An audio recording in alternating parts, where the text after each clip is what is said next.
Okay guys, so now we are at the last subtopic for chapter 8, which is chapter 8.3 continuity. Okay, so let's say a function fx is continuous at point x equal to c. Okay, so maksudnya dia perlu satisfy all these three conditions. Okay, so apa syarat-syarat dia? Syarat yang pertama adalah fc is defined. Maksudnya bila x equal to c, ada nilai ataupun ada function dia. Okay, and then the second one, limit x approaching c mesti exist. So, macam mana nak limit x approaching c exist? Remember, nilai limit yang awak dapat dari arah kiri dan dari arah kanan mestilah sama. So, bila sama, baru kita boleh conclude the limit exists when x approaching c. Okay, and the last condition is nilai yang awak dapat dekat number 2 tadi sama dekat nilai yang pertama tadi. Ataupun in other words, when limit x approaching c fx, nilai dia sama dengan fc. Okay, so these are the three conditions that the function need to satisfy to conclude that it is continuous at point x equal to c. Okay, so itu dalam bentuk proving kan, tapi kalau dalam bentuk graph pula, how do we know that the function is continuous or not? Senang sahaja. The function is continuous when sketching the graph without lifting the pen. Okay, for example, let's say this graph, kalau saya nak lukis, saya lukis macam ni, and then macam ni, without lifting my pen. Tak payah angkat pen kan? So maksudnya yes, it is continuous. But how about the other one? Kalau saya nak lukis, saya lukis this one, and then saya perlu angkat pen saya untuk lukis this one pula. So that's mean your graph is not continuous or discontinuous. Okay, clear? Okay, now we are going to do few examples. So the first one, we are given a piecewise function. So remember, ada saya mention kalau piecewise je, saya suka buat A, B, C supaya lagi nampak. Okay, lagi nampak. So in this case, kita ada nilai negative 5, 1, 6 and 10. Okay, lepas tu kita buat number line. So negative 5 until 1 use A, and then 1 until 6 use B, and then 6 until 10 use C. Okay, so determine whether the function f is continuous at x equal to blah blah blah. Okay, so saya buat satu example sahaja. Let's say I want to do this example. Okay, kita nak prove that kita nak identify whether the function continuous at x equal to 1 or not. Okay, so kita kena check all these three conditions lah. Okay, so we go one by one. The first one, kita kena cari f1. Okay, f1 adakah dia define atau tak? So looking at your number line, so bila x exactly equal to 1, function mana yang ambil? Adakah A, B atau C? So looking at the dots, actually this one, black dot ni maksudnya dia ambil nilai 1 kan? So which function is it? The function is A. Function A yang ambil for point x equal to 1. Okay, function A. So function A adalah this one. Ni function A. So saya masukkan je 3 darab 1. So we get 3. Okay. So settle. It is defined lah. Ada nilai. Okay, ada nilai when x equal to 1. Okay, the second one, we want to make sure that the limit exists. So you need to find limit from left and then also from right. So we find limit x approaching 1 from left dulu. Okay, so again looking at our number line. So this is 1. So approaching from left, we're going to use function A juga, which is this one. Okay, so limit x approaching 1 from left, 3x. So kita masukkan macam biasa, so we also get 3. Okay, next one. So limit x approaching 1 from right pula. So daripada right, so again looking at our number line, this is 1. So from right, we use function B. Function B adalah 3. So limit x approaching 1, 3 is 3. Okay, so as you can see, the nilai is the same. The value is the same. So that's mean your limit x approaching 1 fx equal to 3 exists. Okay? Exists. So dia dah satisfy two condition. Okay, so last one. Last one, kita kena make sure that nilai yang awak dapat di number 1 tadi sama dengan nilai number 2. So in this case, sama. So you can just write it like this. So limits x approaching 1 fx sama dengan 3 sama dengan f1. Okay? So bila dah satisfy all these three conditions, you can just make conclusion that fx is continuous at x equal to 1. Okay, so that's how you prove a function is continuous at a point. Okay, we try another one.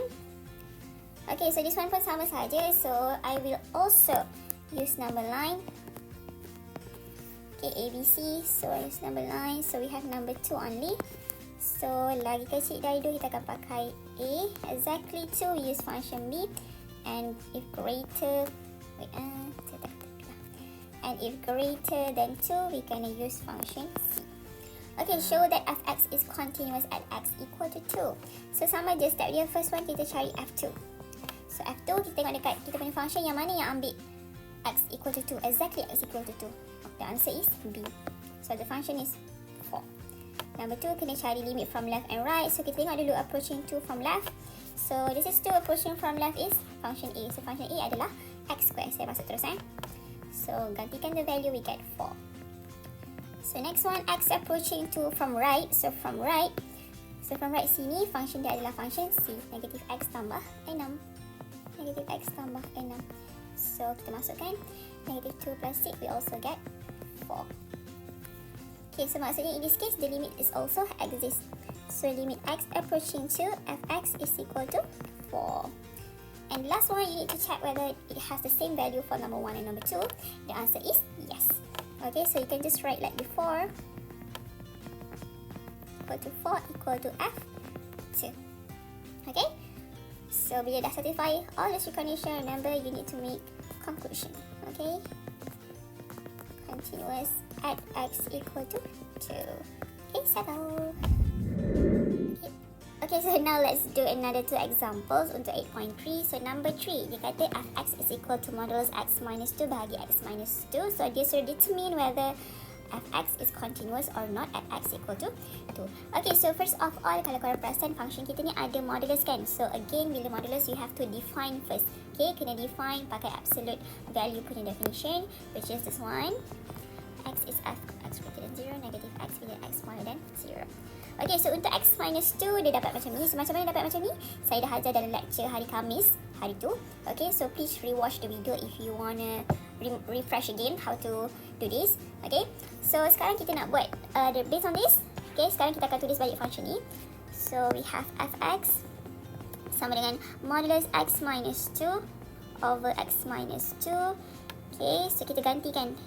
So the first one dia jadi untuk x greater or equal to 2, dia jadi x minus 2 over x minus 2. So x minus 2 over x minus 2 untuk x greater or equal to 2. Okay, for x smaller than 2, dia jadi negative x minus 2 over x minus 2. Negative x minus 2 over x minus 2 untuk x smaller than 2. Okay, so then dia tak stop dekat sini. Why? Because you can simplify. This one benda yang sama kan? Kita cancel out, dia jadi 1. And then, sorry, just want to forget the bracket. And this one pula also the same, dia akan jadi negative 1. So 1, negative 1 untuk x greater equal to 2. This one for x smaller than 2. Okay, so again, piecewise function kan. So I'll do number line a, b. So kita ada number line 2. Untuk x lagi besar, kita akan pakai a. And for smaller than 2, kita akan pakai b. Okay, so back to the question, we are going to determine the continuity at x equal to 2. So again, kita akan do all the 3 conditions. Okay, all the 3 conditions. So the first one, f, kita nak dekat x equal to 2. So first, f2. So f2, looking at your number line. So 2 function mana yang ambil guys? Function a. Function a kan? So f2 sama dengan a. A adalah 1. Okay, yang kedua, limit. Kena check limit exist ke tak. So kena check dari both sides. So saya check dulu approaching 2 from left. Daripada kiri, kita akan pakai function b. Function b adalah negative 1. So we get negative 1 as final answer. And then untuk x approaching 2 from right pula. Okay, so from right dia jadi daripada kanan. So function a, so kita pakai 1. So we get 1. Okay, so tengok negative 1 dengan 1 dari kiri dan kanan tak sama kan. So we can say that limit x approaching to fx does not exist. Okay, so bila syarat kedua dia dah tak satisfy, awak tak perlu nak continue dengan syarat ketiga. Tak perlu. Okay, so bila this one tak satisfy, obviously number 3 pun tak satisfy. So no need to do number 3. You can just directly conclude your fx is discontinuous ataupun not continuous at x equal to 2. Okay, just like that. Okay, alright, the last one. This one. So again, we have piecewise function. So saya memang akan buat A, B, C ni. Sebab apa? Saya careless orangnya. So to avoid any simple mistake, I will always do number line. Okay, so ada number 1 dan 2. So untuk lagi kecil dan equal to 1, A. And then 1 until 2, black dot B. And then greater than 2, we use C. Okay, so dia dah bagi this one, tapi dia kata determine the values of P and Q. Kita tak tahu P dan Q ni, so that the fx is continuous on the interval negative infinity sampai infinity. Okay, so in this case kita ada dua unknown kan, ada dua unknown yang kita tak tahu. So how many equations do we need? The answer is 2 jugalah. Kita perlukan 2 equation untuk solve and cari 2 unknown. Okay, so dia bagi tahu dah kat sini, fx ni continuous dekat interval negative infinity sampai infinity. Maksudnya, dia continuous dekat 1 dan 2 jugalah. Sebab dia continuous dekat semua number, including 1 and 2. Okay, so how do I use this information? Saya akan pakai this one. Dia kata dia continuous dekat semua number kan? Maksudnya dia continuous dekat 1 and 2. And dia satisfy all these 3 condition untuk x equal to 1 dengan x equal to 2. Okay, dia satisfy condition ni untuk x equal to 1 and also x equal to 2. Okay, so how do we find the two equations? Saya akan guna statement yang ini untuk x equal to 1 dan akan guna statement yang ini juga untuk x equal to 2. Okay, so how do I write it? So the first one kita tahu dia continuous dekat 1 kan? Maksudnya limit x approaching 1 dari left akan sama dengan limit x approaching 1 dari kanan. Okay, akan sama. Sebab dia continuous kan? Bila continuous, dia satisfy mana-mana syarat ni. Okay, so kita akan masukkan function tu. So limit x approaching 1 from left dari kiri. So function kita 1 dekat sini, dari kiri pakai a. A adalah this one. And then dari kanan nanti kita pakai b. B adalah this one. Okay, so saya masukkan je function tu. Dari kiri 8x tambah p. And then dari kanan kita akan masukkan q x square minus 1. Okay, lepas apa yang kita buat? Kita masukkan value macam biasa. Kita masukkan, gantikan x ni dengan 1. So we have 8 multiply 1 plus p equal to q1 minus 1. Okay, so we have 8 plus p equal to q minus 1. So we have our first equation.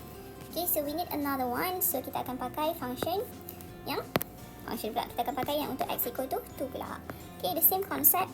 So limit x approaching 2 from left akan sama dengan x approaching 2 from right. Okay, so tengok 2 pula. 2, nombor 2. So nombor 2 dari kiri pakai b, dari kanan pakai c. Dari kiri pakai b, dari kanan pakai c. Okay, kita akan masukkan function kita. So limit x approaching 2 from left, tadi pakai q x square minus 1, and dari kanan kita akan pakai function c, which is x plus q. Okay, so sama juga kita akan masukkan value. So q2 square minus 1 sama dengan 2 plus q. So we have 4q minus 1 sama dengan 2 plus q. So 4q tolak q, 3q sama dengan 2 tambah 1, 3. So you get your q terus. Q equal to 1. Okay, so bila dah dapat q equal to 1, this is our second equation. So we subs 2 into 1. Okay, kita masukkan je. So 8 tambah p sama dengan 1 tolak 1. So p sama dengan negatif 8. So that's how we get your p and also your q. Settle. Okay, that's it. Okay guys, so we have done with chapter 8. So I hope everyone understand and complete your lecture notes and try doing your tutorial. Okay, bye guys.